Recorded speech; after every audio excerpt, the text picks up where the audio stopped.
Hi guys, in this video I'm going to talk about these watercolors by Paul Rubens, not the German painter, but Paul Rubens, the brand, the Chinese brand that I don't know much about because it's Chinese and I don't speak Chinese and I can't find these watercolors anywhere else but from China. I bought them from Aliexpress a couple months ago. It took a while for them to arrive. It didn't exactly arrive now. I have them for a while, but yeah, I'm doing a video only now. I was looking for watercolor brushes because I think at this point you all know that I buy all of my brushes from AliExpress.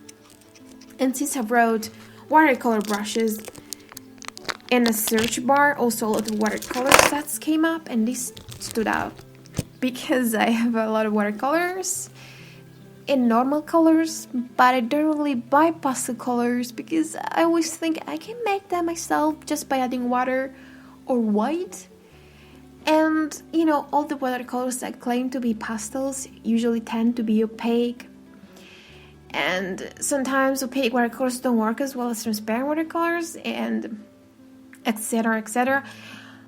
So I was really conflicted because I didn't even need them to begin with, so I wasn't going to buy them, but I ended up buying them anyway because I became really obsessed. I would think about these all day. So yeah, I bought them. Anyway, the major problem when I was buying these watercolors was that there were no reviews, no information about pigments. The name were not in English, they were in Chinese, and I don't speak any Chinese.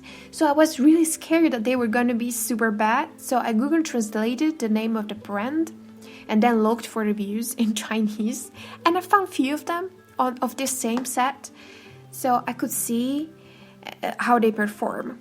But since I don't speak Chinese, my understanding was very poor. But I think I discovered something interesting. This set, they say, I think they say, contains some Daniel Smith dupes. I saw people comparing the two of them, so I was interested in seeing if that's true or not, but I don't have the original Daniel Smith ones, so I can't really compare them here to you, but they are similar.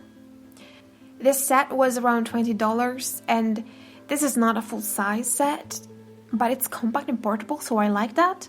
I don't know if you know it, but on AliExpress, you can find official sets from all the brands you want, but a lot of sellers buy two paints and then they squeeze them in whatever size palette set they want to create, and then they sell them.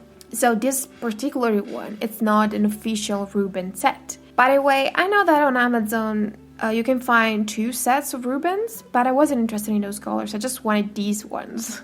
On AliExpress, guys, you have to be careful though, because sometimes with these handmade sets of watercolors, the amount of paint that they put in the set is too little for the high price that they put up. So just don't be fooled, guys. Always double check the amount of paint that you get for the money. I don't know anything about Rubens paints and how much they cost in China, so I don't know if this set is actually a good deal. I just really wanted them. I couldn't find any of these anywhere else, so I bought them. If you know more about them and have access to a chart or any information, let me know, because I really want to know. It would be nice.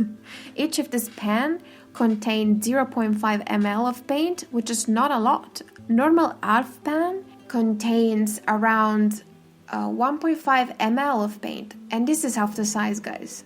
Anyway, all of these pens in the set are glued on 3 magnetic strips. So each row of pens is glued all together on a magnet strip. So the pens don't move at all. And it's so satisfying to see how perfectly they fit in this thin box. Oh, so cool. And about the paints themselves, I was very surprised and relieved to discover that they are better than I was expecting. They are actually really good. Pastel paints like these contain white pigments and fillers and stuff, so they usually are opaque. And these are opaque, they're semi-opaque.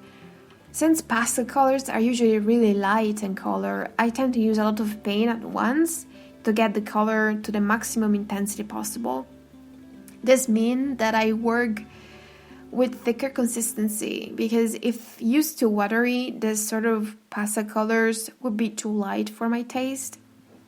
This makes working with watercolors a little bit more difficult, because thick layers of paint are easier to lift and more difficult to layer because there is too much paint, so it doesn't get fully absorbed into the paper and a lot of it stays on the surface. So I would definitely suggest to you, if you use pastel colors or opaque stuff, or if you use a lot of color, use paper with less sizing so that it is more absorbent and you can absorb the color better.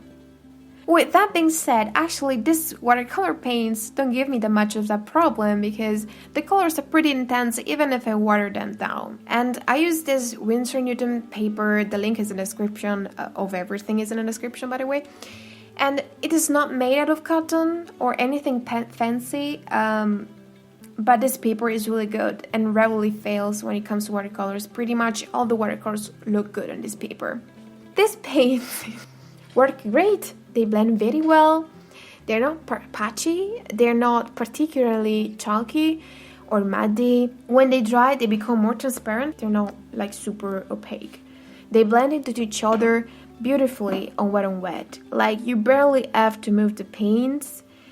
They just blend on their own. The layering works well too. The only thing I don't like about this particular set is that there are too many similar colors, and I mean, it's my fault. Like, there were swatches. I knew the colors that were inside the set, but you know, they're very similar. Oh, about the Daniel Smith dupes, since I don't own the originals, I can't tell you that much about them, but from what I've seen from the photos and the videos, they look pretty similar. These watercolors granulate and divide, creating very cool effects. They're like duochrome or multichrome, like they're very cool. Yeah, they're very similar to Daniel Smith ones. But there's one thing, I think that when they are dried down in little pans like this, they kind of lose that thing of granulating in such a way, because I've seen people using them from the tubes directly, and like they separate more and they granulate more and they are more duochrome somehow. I don't know. I'm not sure. Anyway, this is it for this video. If you have any questions, feel free to ask them in the comments. If you like this video, give it a thumbs up, and if you want to see more of them videos, subscribe. This is what YouTubers say, right? I should say it too, right? Or do you not like me saying that? Because I don't really like when people... Anyway, thank you so much for watching, guys, and like, bye-bye. See you soon, hopefully.